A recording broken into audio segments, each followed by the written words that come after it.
All right, you see this little piece of plastic? You got any idea where this thing goes to? That's right, it goes to your gear selector pointer down here. And because it's just a little piece of plastic, they break all the time. So today I'm going to show you how to replace this little guy. It doesn't take no time at all, really, so just stay tuned to find out.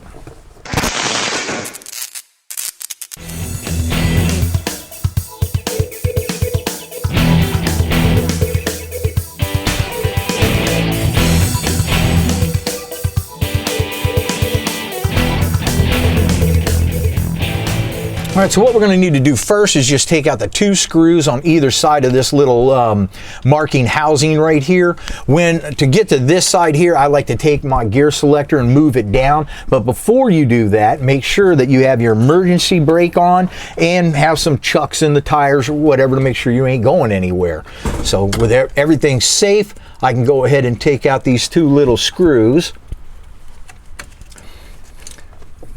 And don't lose them because they are very specific little screws and they are very hard to find. If you just go into the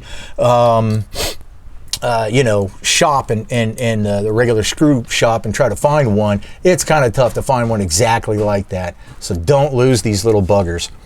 So when this housing comes off, this will all come off. You can see that this just fits in here like that.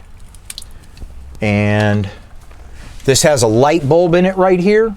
If it's not working, make sure you go ahead and replace it at the same time. It's a really weird, specific little light bulb too, so that might take you a little bit of time to find out. So I'm just going to go ahead and clean this off a little bit.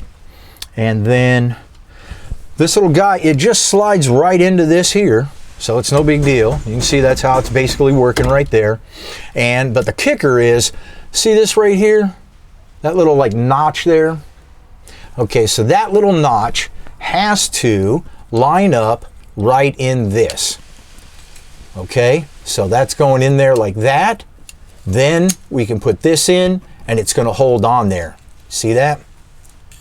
Now, it might get a little bit of grease on that because if this binds up, that's where it breaks. That's the most common thing to happen. So I'm just going to put this back together on here, put a little bit of grease on there, and then see if I can find that other little screw and put it all back together again. All right, so you're going to need to put this on first,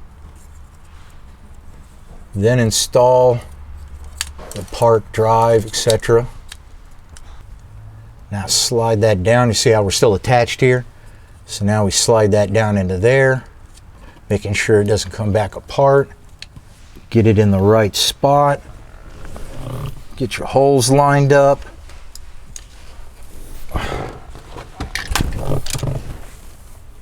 There we go.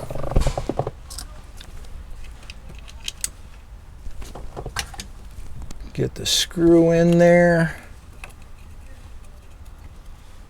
Okay. And before I tighten it up all the way, I'll get the other screw in. And before I tighten them up all the way, then I will just go ahead and slide it, make sure it's not binding or anything like that, because this does have a little bit of wiggle room, but not much. Everything's looking good. I'll finish tightening it up the rest of the way. And that's it. We're ready to rock and roll. So it's all the little details, you know, those little things that break and it just kind of adds up in aggravation and makes you want to not drive your truck anymore. So I'm here every single Tuesday to find out and fix all of those little aggravations, get your truck back on the road. My name's David Welch. You make sure you subscribe. Check us out on Instagram and YouTube. If you don't subscribe, bad things are going to happen.